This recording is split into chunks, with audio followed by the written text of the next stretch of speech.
Bukod sa mga kongresista sa ating mga distrito, pumili rin po tayo ng dagdag na mga kongresista batay sa ibinoto nating party list.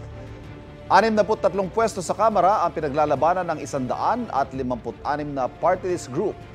Ang ilang grupo siguradong maisa ng pwesto dahil nakuha na nila yung minimum na required na minimum 2% ng kabuuan ng mga boto.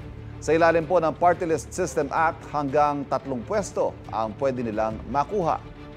Base sa partial at unofficial results, meron na pong 6 na party list groups na nakakuha ng 2% required votes. Kabilang dyan, Akbayan, Duterte Youth, Tingog, 4Ps, ACT CIS at Ako Bicol. Ang 6 na grupong yan pwede pa makakuha ng 1 o 2 pang pwesto depende sa porsyento ng botong kanilang makukuha. Kukwentahin po yan batay sa formula sa ruling ng Korte Suprema sa Banat versus Comelec. Meron ding bentahe para sa mga nangungunang party list dahil pwede pa silang madagdagan ng pwesto mula sa total available seats. Ang mga natitirang pwesto ibibigay sa iba pang party list na hindi nakakuha ng required na 2%. Ang alokasyon depende sa dami ng botong kanila nakuha hanggang sa mapuno yung 63 party list seats sa Kamara.